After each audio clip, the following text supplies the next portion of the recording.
I think I feel very happy. Several years ago, Queen's decided to take me as a master student.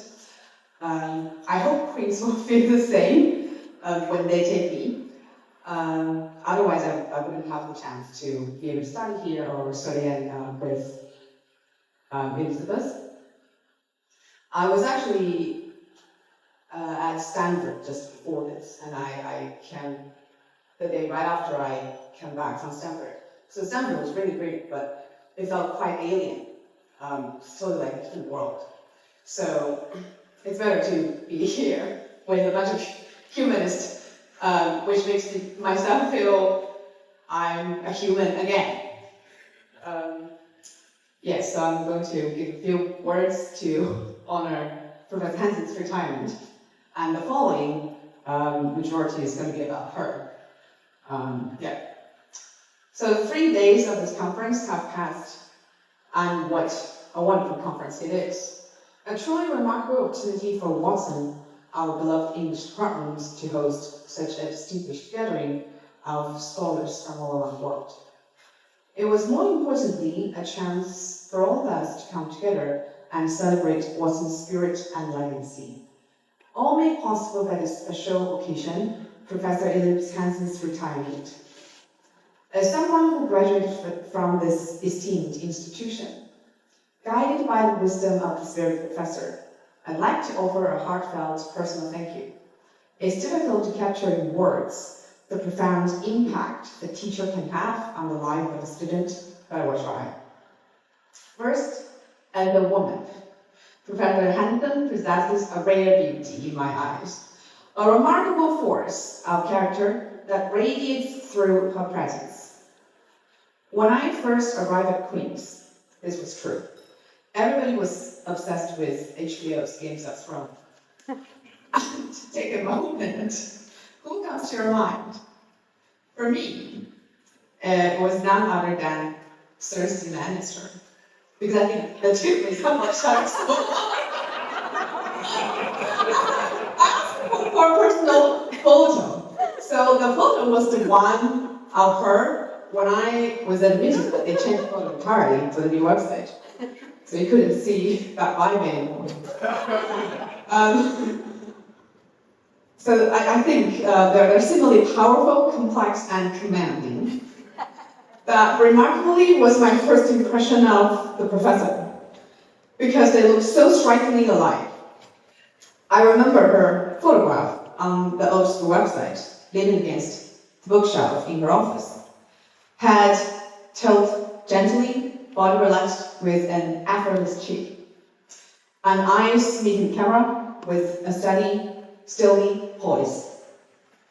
It was as if Cersei herself were about to teach me the philosophy of acting, or the art of sovereignty. What a thrilling prospect for someone at the beginning of her master's degree. I knew then that I had to take her course in the second semester. The fact that Professor Hanson is an expert in early modern literature only deepened the appeal. What English major can resist the call of the wild early modern? Second, as a professor, she has been a true source of inspiration for me.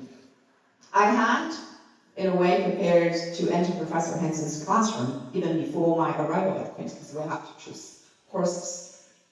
And I look at the pictures. The course I took with her focused on the Merchant of Venice, a rigorous analytical journey into the layered meanings of a single play, carried through a dozen theoretical frameworks. This learning experience was eye-opening for me. Except for the play itself, everything was new.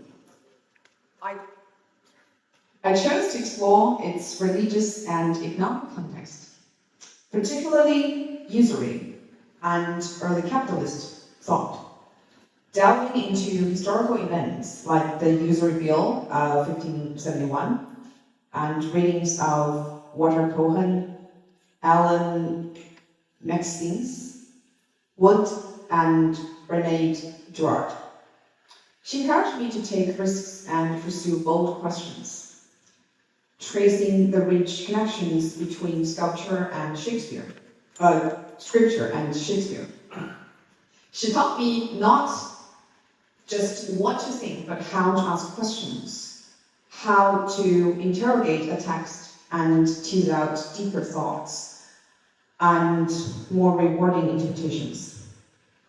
The culmination of our work together was my thesis, a study of the Merchant of Venice, usury, its brothers, and others, in which I explore the troubling sameness between Christian merchants and their Jewish counterparts, focusing on the moral profundity of the ambivalent characterization of Sherlock. Third, and finally, as a friend, Professor Hanson embodies grace. My first semester at Watson was really hard. And I come from a very obscure corner of the society and worked my way into Queen's for a long time, actually. The demands of literary analysis, the weight of unfamiliar contexts, the sheer volume of reading, they all overwhelmed me. At least I didn't understand too much the first 2 months when I came to Queen's. I could understand, what everybody says, but because this is too culturally demanding, so I don't actually get context too much. But somewhere along the way, our teacher-student relationship grew into something else. There was a quiet strength in her presence, a kind of compassion that asked nothing and offered everything. She saw me, and in seeing me, and gave me space to grow. She made Queen's feel like home. There are few places in academia where one feels entirely accepted, entirely at ease. She created such one. It feels not only right that her spirit, humane, erudite, and fearless, should carry on in conversations to come. For that reason, I founded Sister Sophie Lecture Series, hosted annually in honor of her and of Watson. Sister Sophie is my K-12 educating company specializing in advanced humanities teaching and high-level language training. The first lecture took place in 2018, and apart from the COVID hiatus, it has flourished, and this September marks our 5th event. I hope I'm right about the timeline. We've had the honor of hosting scholars such as Amanda Anderson, the Dean of Graduate Studies at Brown, Walter Michaels, Professor Emeritus at UIUC, and the brilliant young classicist Daniel Rosen from Princeton. All this is a tribute to the intellectual community Professor Hanson helped to create. Now let me turn to something harder, her departure. It's not easy to see her go. Her absence will be felt. In summer rooms and common rooms, in syllabi and passing conversations, in moments when a great question lingers, we wish we could ask her what she thinks. Because her scholarship did not merely illuminate, it shaped the field of Shakespearean and early modern studies. Her work on the institutional and affective dimensions of authorship in early modern England changed how we read Renaissance dramas and prose.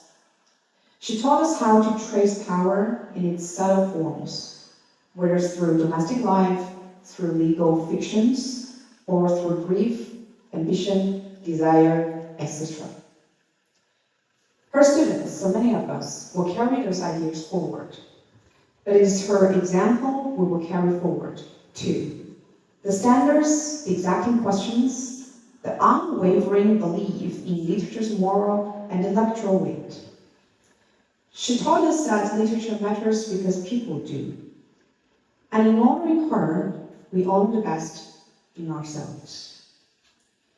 As Shakespeare wrote, fittingly from a play about longing and parting. Parting is such sweet sorrow. It is sweet because your legacy endures. It is sorrow because your presence will be missed, more than words can say. Thank you, Professor Hanson, for the books, questions, standards, the courage, the unparalleled pastoral care. Thank you for everything.